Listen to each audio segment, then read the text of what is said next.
My guest to join me for Conversations with Purr today is the irrepressible Alan La, known to many as the modern day Bruce Lee. Alan is a Hall of Fame martial artist, a best-selling author and founder of Invincible Worldwide, with a global movement with over 100,000 followers. Now, I first met Alan almost 15 years ago when I was searching for a private martial arts trainer who was unlike other trainers because you know how I like them special. I was desperate to lose the pregnancy weight, but I also wanted to update my long-lost martial arts skills while doing so, because it's all about leverage, right? I wanted someone who wasn't just about high performance. I was looking for a trainer who was also understanding about deep performance. And Alan was competing and teaching across Korea at the time, so I had to wait many months before he could return to Australia and teach me privately, and the wait was worth it. Since then, Alan and I have become close friends. We've traveled to numerous countries together, exploring, learning, connecting, creating, always creating. Everything about Alan is deep, and you'll find out how and why in today's Conversations with Purr, diving deep over a delicious cup of Tiger Purrr Chai. Alan, Paris, Mykonos, Santorini, Amsterdam, quad biking through Oya. We've been through so many places together. Handstands and the splits all across Europe. Yep. Fond memories, such fond memories. Good times. Let's start from the beginning, Alan. Where did you grow up? I grew up in Canleyvale, which is the Sydney Southwest. And I grew up in a time when all the drugs and 5T gangs and all that was rampant. Walking to school, my grandma, because my parents had to work, so my grandma had to walk me to school. We'd open our flat door, in apartments, and you have to walk over people who were passed out or overdosed, and ambulance would come. That's where I grew up. Yeah. I understand, because with my parents, when I grew up in the same area, it was very much about protecting yourself and protecting your children. How did your parents influence you being the lifetime martial artist that you are today? It's funny, I didn't get into martial arts till later. Yeah. When I was in that area, my parents created like a very good environment where I didn't feel we had to be protected. They made luxuries out of small things, and it was, my fondest memories were during that time where we'd have three families living in the same apartment, because my parents just moved over from Vietnam, and we couldn't afford much, and we had three families together. My grandma was sleeping in the living room, my aunt's sleeping in another room, my parents in another room. But thinking back now that we've all got our own houses and we're all separated, and it's so nice during that time when you hang out together, and and every Sunday you have a feast together. So it wasn't a childhood of lack. I feel it was quite abundance. Yes. Whereas me growing up in the same area, it was all about teach your children how to protect themselves. So I learned martial arts at a very young age as well. I'm not the lifetime artist like you are, but I have two black belts, one in Taekwondo and one in Viet Kendo. And it was dangerous times. We had to protect ourselves, and grew up gangster as a result of it, as in the OG, not right necessarily gangster. So when did you start your martial arts journey? I started when I was 12 years old. It was just pure luck. I was actually scared to try martial arts as a kid. Why? One of my first memories of seeing a martial arts school, just driving somewhere, I saw a kid practicing outside with his friends, and he got punched in the stomach, and I was about 6 years old, and I looked at it, oh man, I wouldn't want to try that. My neighbor, when I was in Canleyvale, was doing martial arts, and one day he was like, oh, do you want to try? And as a kid, at 12 years old, I think 11 or 12 years old, I thought, yeah, why not? Let's try it. I didn't know why, I just followed him. Yes. And my first class, I loved it. It took me on this journey of self-discovery. It became more than martial arts for me over the years. And what I got out of it was just a sense of knowing me. Yes. I don't know if you recall, Alan, I searched for you after the birth of my second child. I looked for a trainer who was more than just about the physical. And I think this is what makes you stand out from the other martial arts teachers, except for Sifu John, who we both know, right? In that when you say, I found myself, to discover yourself, I think that's what a lot of martial art teachers lack, the personal development side. It can't be just the physical. It has to be the spiritual, the personal, the mind, the heart, the body, the spirit. And especially when I was researching you, and it was the Bruce Lee philosophy of that style separate men. What style did you learn at the age of 12? And can you tell us more about what styles you have a melange with now with Invincible Worldwide? Because that's what makes you stand out from the rest. Thank you. So my first martial art was Shaolin Kung Fu. It was a mix of southern and northern styles. So it's called Chun, 5 style animals. And we did all that stuff with a lot of conditioning, a lot of bone conditioning and stuff. And then since then I did Taekwondo. I did bit of Wing Chun, Jeet Kune Do, and a bit of boxing as well. So Western martial arts, Eastern martial arts.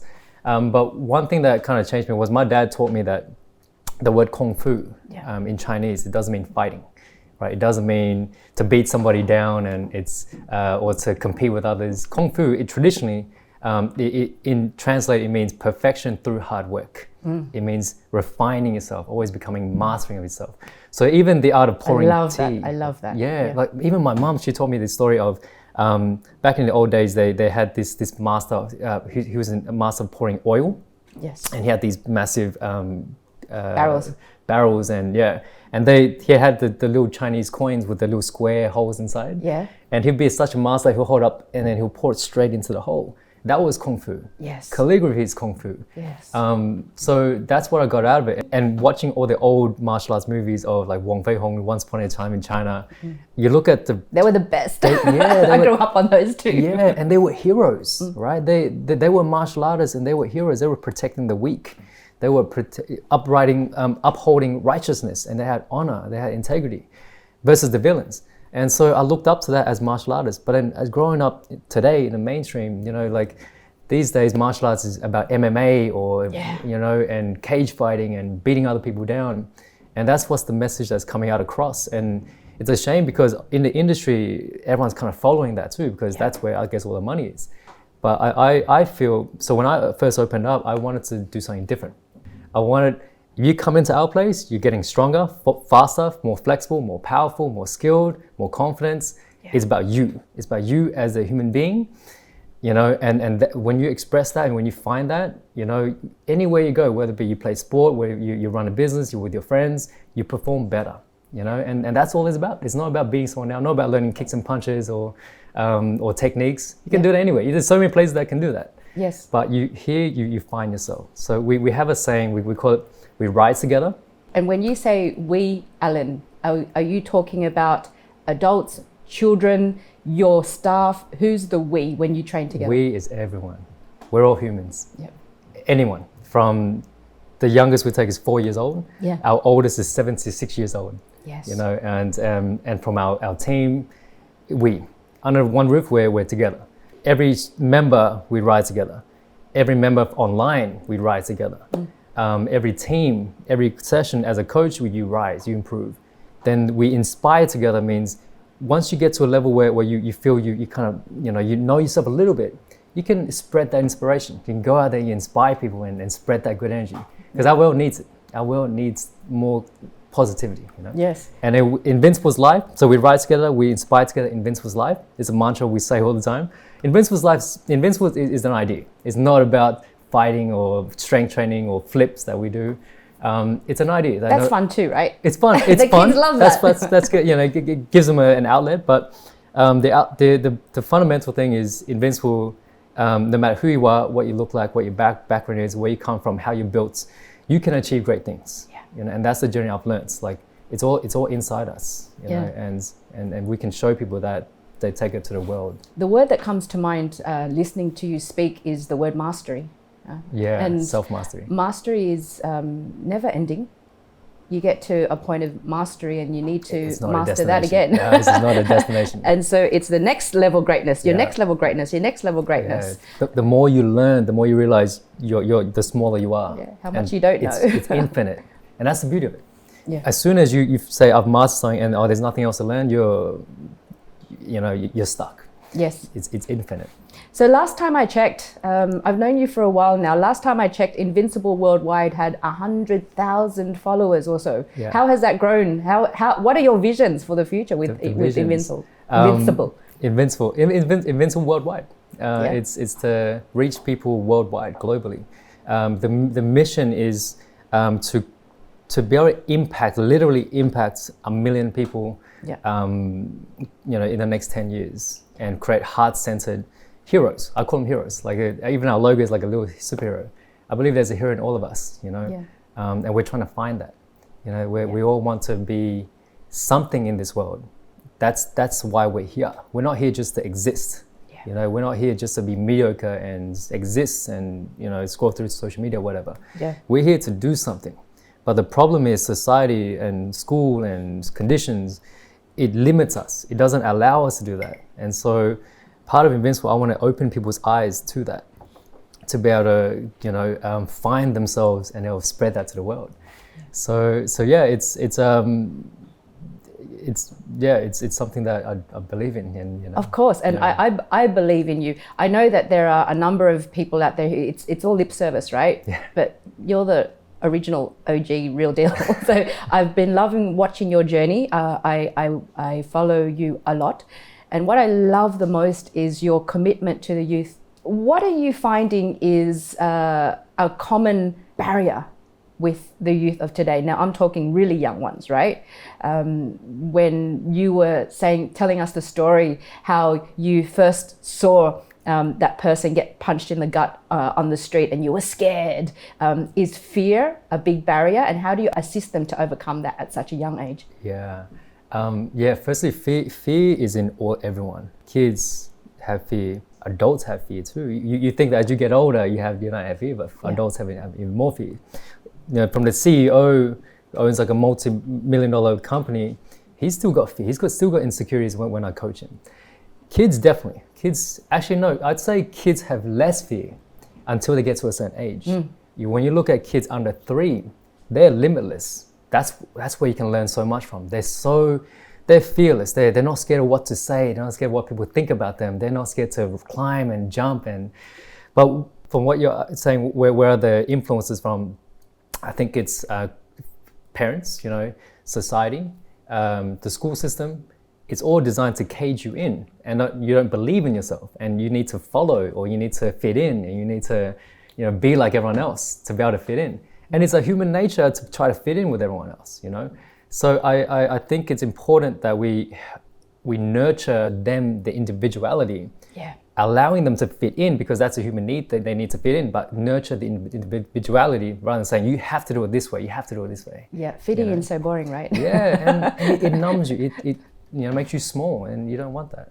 Yeah. Especially kids, because they have so much magic in them. Yeah. So we like to foster that, and we do that through the martial arts. We do that through these conversations we have with them. I have different processes within our academy that we do that too. And same for adults, we do the same thing for adults. And when you see someone overcome the fear and it unlocks in them, it's magical. Yeah. So tell me then, what are some of your proudest moments on the Invincible Worldwide journey and HQ? How many HQs do you have now? One big one. I just want to keep it as one. Yeah. I used to want to franchise and stuff like that. And I think that was an ego thing, and it's as you evolve, especially as an artist or in what we do, you learn. And so now I just want one that is quality. And now with the advent of technology, now we can inspire people through online. Yeah. So I've got 1,000 people online, and at a one gym, I can impact a couple of hundred people. Yeah. Versus online, we can go thousands and towards millions. So that's where I feel that's exciting. Yeah. Proudest moments. Honestly, I feel proud every day. Like I used to feel like I'm not enough. Like we had these conversations before where I need to do more, I need to have more, I need to, But now I feel like every day is a blessing, you know. Every person you meet is beautiful.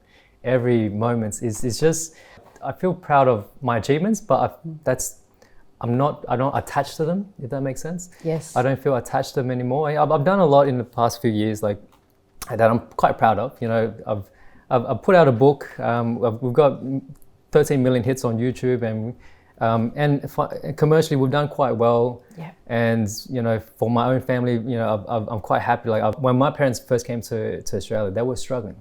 And I remember seeing my dad cooking at a pho restaurant and coming home with a burn, and that was like, oh my god, like, you know, that was really hard because like he was a doctor in Vietnam, and to see him kind of struggling for us.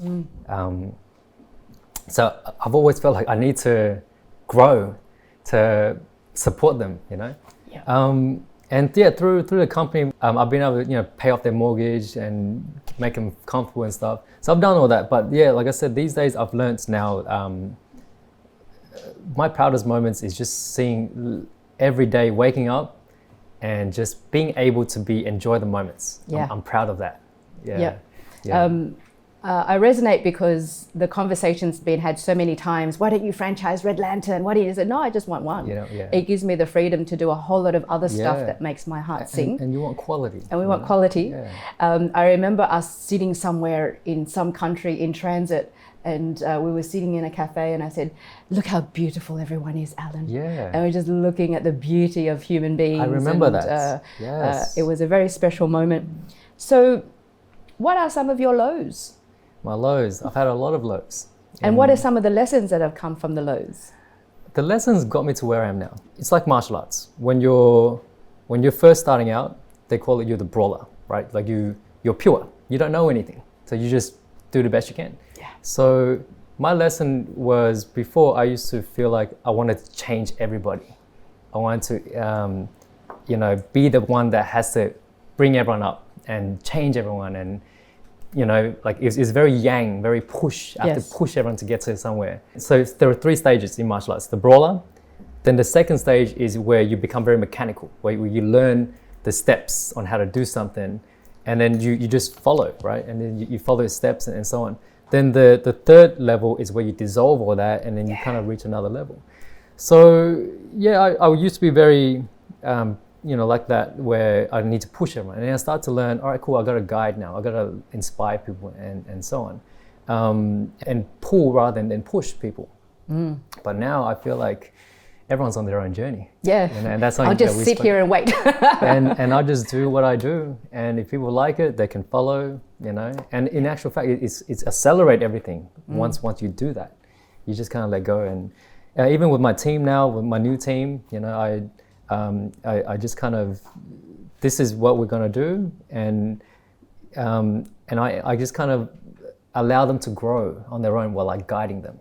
Instead of, we need to do this, we need to hit this KPI and stuff. Here's a target. You guys are good at what you do. I'm going to foster you and I'm going to guide you. Let's get there. And then we'll ride. So you were the brawler, and then these ones doing these instructor before, and you mentioned new team. Was that what you did with your old team? And just that the new team's very different now. So back on lessons, I used to be very people pleasing, you know. And I had quite a big team before, and I used to care so much for them, and I used to, everything I'd come back from a seminar or learn something, I'd teach them straight away. I used to want them to grow, which you do as a leader. But not everyone wants to grow. But not everyone wants to grow, you know. And you do as a leader, you will do what you care for, and you want them to grow. But I think the energy that you have with people is very important, you know. So my approach to them was I was too people pleasing for them. If they wanted something, they want to raise, all right, cool, next week, done. Anything was just too, you know. I think it was a bit of, on my part, of not seeing my own worth, you know, and I was just trying to make them happy. But that led into betrayal, you know. I think as business owners that happens sometimes, where people take advantage of you, and they spread rumors, or they you know, they take your members and start their own thing and stuff like that. But Those sorts of lessons make you really do things differently, huh? I have plenty of stories like that as well in my entrepreneurial journey. Yeah. It's that everyone is at a different stage of development. Yeah. Everyone has their own motivations and their own inspirations. Yeah. And what do leaders do? They go first. Yeah. What do visionaries do? They see things very differently. That's right. And I think that's what leaders need to do. They need to go first. Yeah. Who have been your greatest teachers, Alan? I so many teachers, you know.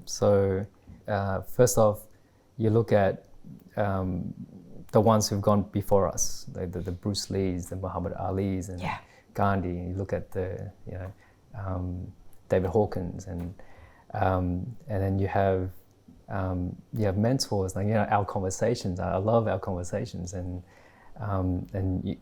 obviously everyone you meet. These days, even when I see a 4-year-old come to our class, they're pure, and they're just, you can learn so much from that. So I think every person you meet, every moment is a teacher. Yeah. And as long as you can take that lesson, and it's good. Fun memories of our conversations, either in another country or at sunrise or sunset in Oya, oh my God, by the ocean. Yeah. Tell me, Alan, working with kids so much, do you think kids are more resilient these days or less resilient these days? They're way less resistant. They're a lot softer than what they used to be. A lot softer. And is it their parents that make them come to you? You mean to us? Yeah, to learn more resilience, to learn more courage. Yes, definitely. Yeah. I mean, the kids come for the fun because they get to do acrobatics and stuff. But the parents, they don't come to fight. They don't come to learn how to fight or anything. They come a lot to us to learn, to foster their child, because we put psychology into what we do. That's important. Yeah, that's really important. So that's what makes us a little bit different to most. We add the psychology element. So we have parents from that drive an hour and a half to us for a half an hour class. So the commute is longer than the actual class itself. But I think it's because we do holistic developments, for the kids. It must be all encompassing. Yeah, it has to be all encompassing. I've tested martial arts teachers in the past who don't even know how to meditate, who don't even know how to breathe diaphragmatically. Yeah. And I'm like, nah, I'm out. This is no good. It has to be all encompassing. Yeah. So you've mentioned, I read somewhere that if you could talk more about it, the importance of energy as well as breath, but also you said that in one of your quotes, one of the biggest challenges that people have is that they are time poor, their sense of time or their understanding of time. Can you speak more to that and what your experiences are? Yeah, time. Yeah, definitely. Time is a human construct. Time can be, if you're in traffic, time could take ages. But if you're enjoying the sunset, time is very short. So these days, my idea of time is I use time to get things done. As an entrepreneur, you gotta get stuff done and deadlines and stuff. You stick to it. But what causes stress if we're too immersed into that world, the 3D world of this is time, and then you lose creativity and you lose the artistry and the flow. Flow is timelessness. Yes. Artistry comes from flow. So to tap into true artistry in what you do, whether it be making tea or whether it be painting or whether it be teaching, whether it be training, it's the art of tapping into flow, which is having no time, so you tap into a higher level of yourself.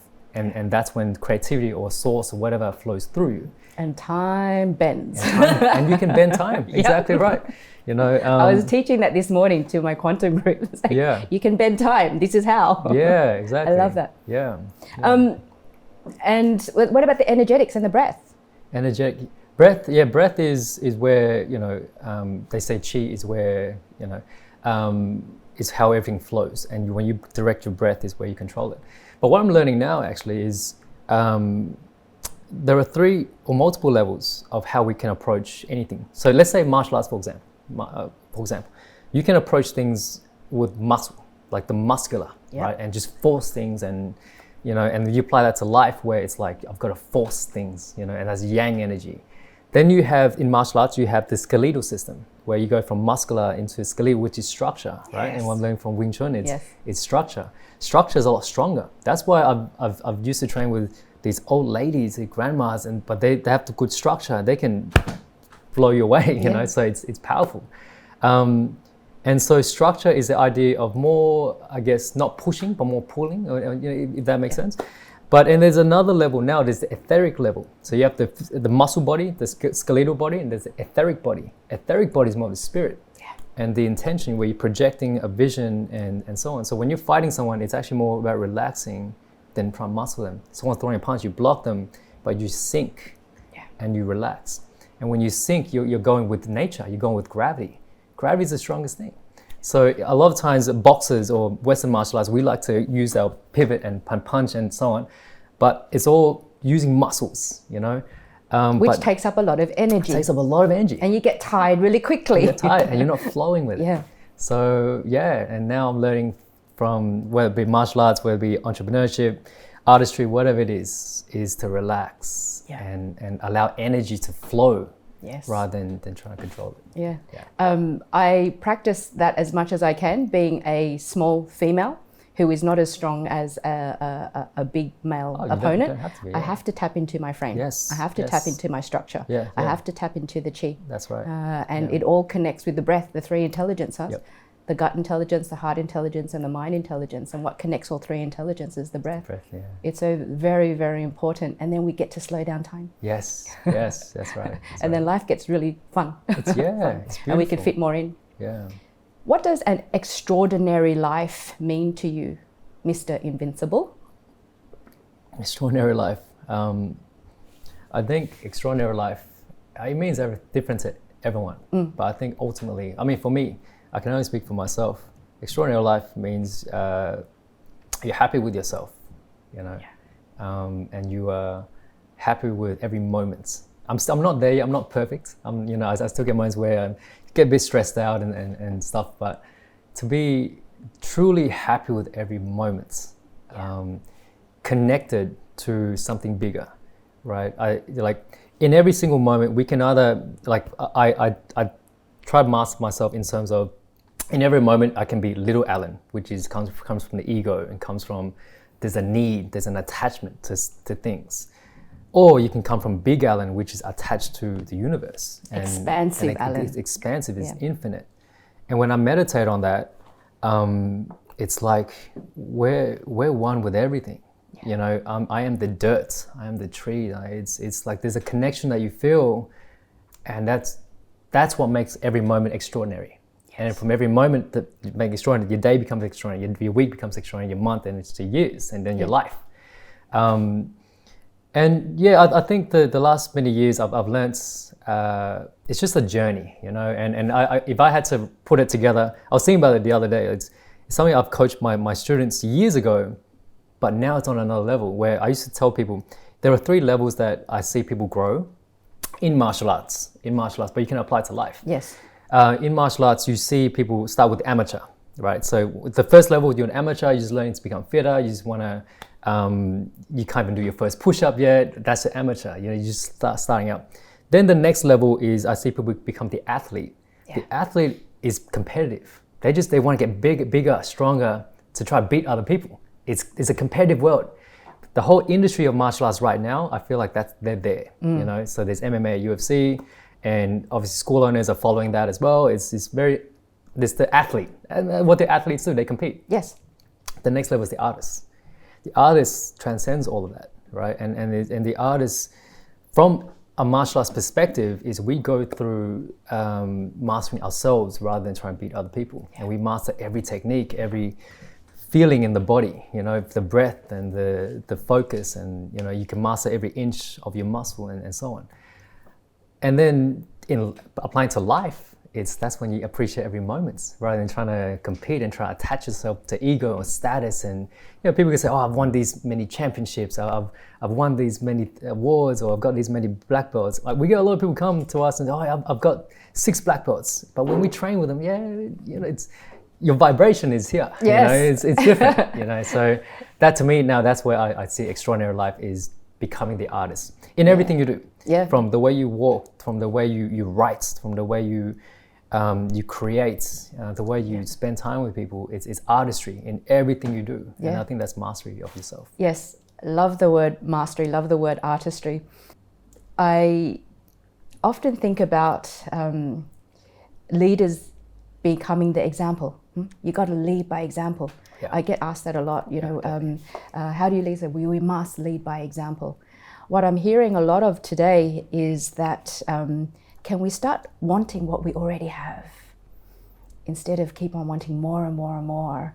And the play on the word extraordinary, being extraordinary, when you say part of the dirt, part of the trees, part of nature, all that is perceived to be very ordinary, but even extra so when we become attached to it. But then there's also the other side of the continuum being extraordinary, because you don't want to play mediocre, right? Yeah, that's right. Because that's not evolution and mastery. Yep. If I could ask you 3 more questions. Yeah. Yes. What is being such a disciplined, and I love the word discipline, it doesn't mean regimented. I think we were both regimented very much at one stage. Yeah. Discipline comes from the word disciple, student of life, huh? Yeah. And we are so much more students of life now rather than being regimented. Yeah. On your journey, what are some sacrifices you've had to make, Alan? A lot, I think. What's the biggest sacrifice? Biggest sacrifice? I wouldn't call it a sacrifice, but I did had to sacrifice a lot of, obviously time, energy, spending time with friends, with crowds. Yeah. Socializing, yeah. But, as you get older, you realize the smaller the circle, the better, more quality. Yes, I agree. But yeah, growing up, I did many parties I wanted to go to, but I did not because I needed to get things done. Yeah. So I sacrificed a lot of that. And so, what else? Yeah, I think that's discipline you sacrifice. There are sacrifices all the time. Especially when you're committed to something as a lifelong commitment. Yeah. And I love that, while you teach people how to fight, I don't know of a more peaceful man. If we can avoid the fight, it's the best. Like people look at me and they say, you're soft-spoken. And my kindness is not weakness, Exactly. And I feel like people don't fully understand that. People think, just because you don't talk much or you're soft-spoken means you're scared. No. I think the more fearless you are, the less you have to show. Yep. So the more scared you are, the more, I guess, ego, the more you have to show people what you have or what you can do. When you know what you can do, you don't need to show it, and you're self-sufficient. Yes. It's, So good. I totally get it. Yeah. What legacy do you want to leave, Alan? A legacy. I want to leave this, when I'm gone, I want to leave this world better. I've been thinking, kind of redoing my mission statement with Invincible Worldwide and what myself. I want to give strength to the weak, physical strength or mental strength. I see people who deserve to be more, but they I want to give strength to the weak. Yeah. I want to give great. Yeah, I want to give confidence to those who don't have it. Yes. And I want to give clarity to those who are lost. I see there are a lot of people who, they have so much more potential inside them, but circumstances or their surroundings, they don't have that. Yeah. Or they're just blinded, by what's out there. So I want to help people find themselves. Yeah. I think the more people can do that in the world, and it's slowly getting better, but I'd love to be able to help people. Not because I suffered through that. I went through not believing in myself and lacking that confidence and feeling like this barrier of I want to get there, or I don't even know how to talk to people. I was a shy kid growing up, and so I want to help people overcome that. Confidence, Clarity, strength, potential. Yeah. Yeah. It's a bloody good legacy, if you ask me. Thank you. Alan, I have a gift for you. Oh, thank you. Wow. From the Tiger Purrs. Oh, that's so cool. There's no greater life hack to get you from where you are today to where you want to be than the people you choose to put in your corner. Yeah. I believe that. Yeah. Wow. Thank you so much. I want to ask you one last question. Give me a hug. What makes Alan purr? Honestly, it's the simple things now. You know, like driving on a Sunday afternoon when the sun's shining on you. That makes me purr. Yeah, when the sun hits your chest and you feel that tingling. Yeah. It's the power of the Almighty Sun. Yeah. Father Sun. Alan, thank you so much for being with me today, my friend. Thank you, Pat.